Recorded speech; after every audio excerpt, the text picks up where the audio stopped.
So finally, he has been laid to rest after 2 good years of being held hostage by the prophetess, by the mighty prophetess of Zambia. 2 good years of being used for rituals by the prophetess. 2 good years of being used to perform the so-called prophetic miracles. 2 good years of being used to perform all these miracles that my fellow people are constantly running for. Prophetic revelations that my fellow people are constantly shouting, I receive. 2 good years this prophetess has kept the remains of her husband in her house, on a bed. My people, do you realize how deep this thing is? It has taken 2 years for this man to have a dignified burial. And what are people burying now? Just the bones, the skeletons. I want you to listen to what the family members of the brother had to say, the family members of the deceased had to say. This is heartbreaking and this is sad. And like I have already told you, it's not only happening in shrines like these ones of the prophetess, but these are the rituals that sustain all prophetic ministries, not only in Zambia, but all the prophetic ministries worldwide. They have to make such kind of sacrifices to keep their shrines up and running. For without sacrifices, they will never receive any revelations from the realm of the dead, because that's how they consult. That's how they get revelations about your past, by consulting the dead. So for them to have leverage, or for them to have the spiritual currency to consult, they have to make sacrifices. And when they make sacrifices, they are literally binding all those people whom they are letting go to become their slaves, who are going to be the conduit with the ancestors. And it's only the ancestors who have revelations about the past. My people, this is deeper than you can imagine. But let me let you listen to what the family of the deceased had to say. Brother to the deceased, David Skalaba wants justice in this case. She said she's not the one who killed. This man has been a smart kid for some time, which I refused myself because he was physically fit. Then she went on to say that this is what she was told to keep those bones in the house for her.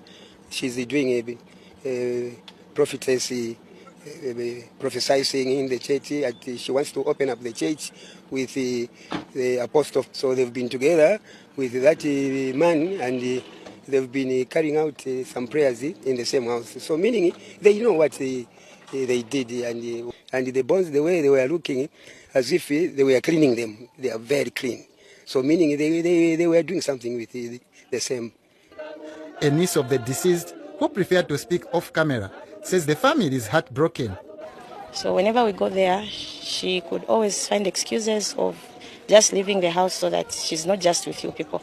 So over the years, we discovered to say she doesn't entertain visitors, so we stayed away. Meanwhile, police are yet to provide the family with the post-mortem results. That is the brother. And if you pay attention to what the brother had to say, he said the bones were very clean and they looked like they were being cleaned constantly. But something was happening. It was beyond the cleaning. Something deeper was happening. The ritual that was being performed there.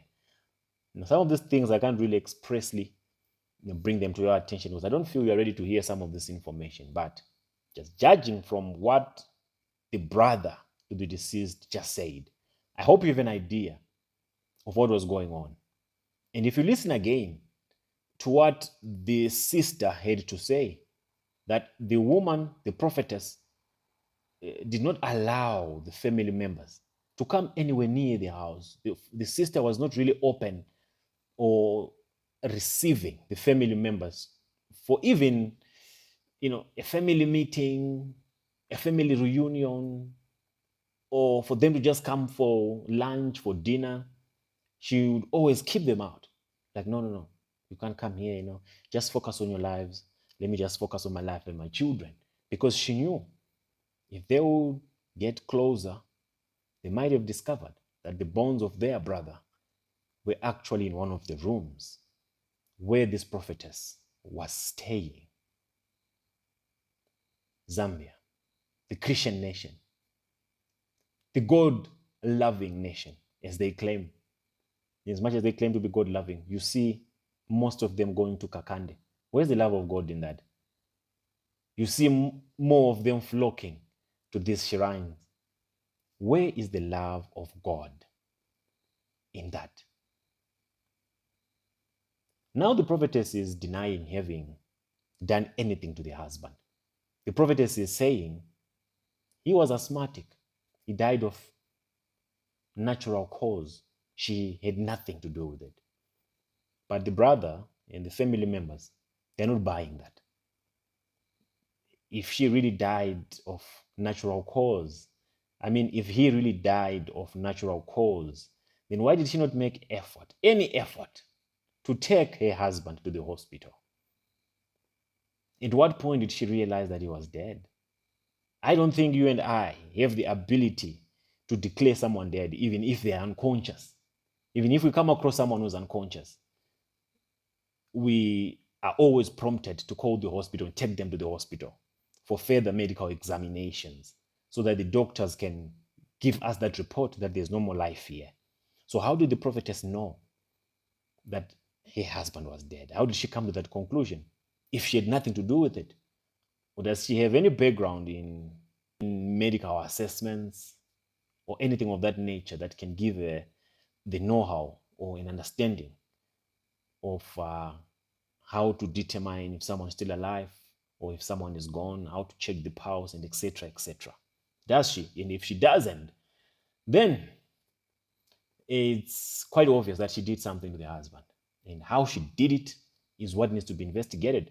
Not only that, the spiritual father has to be brought to book as well.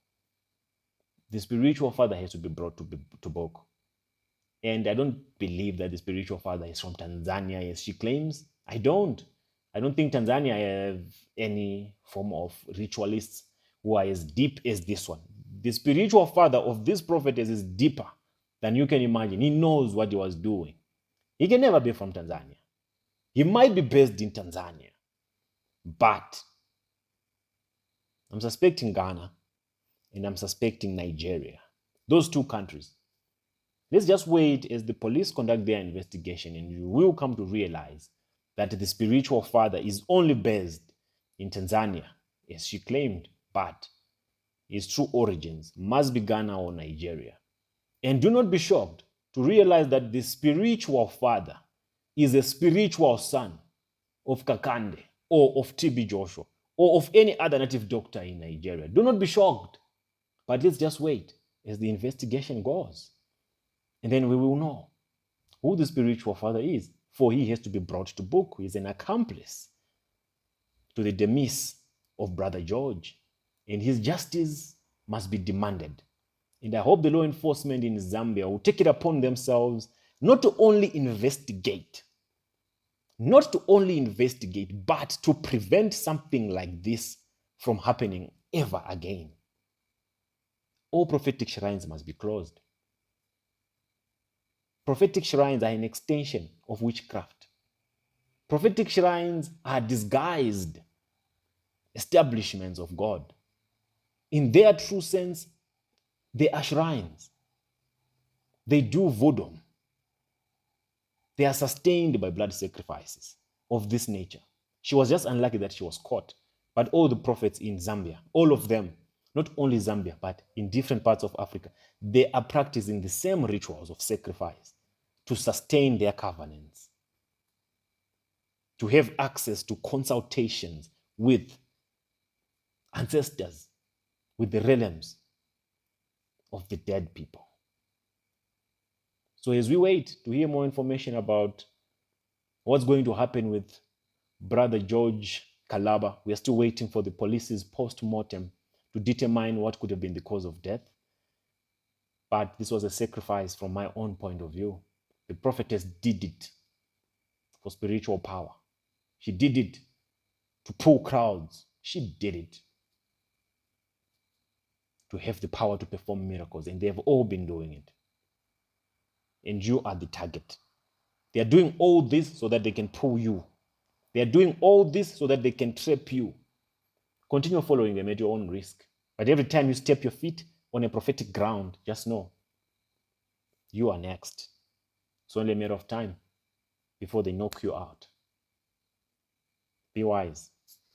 Think or sink.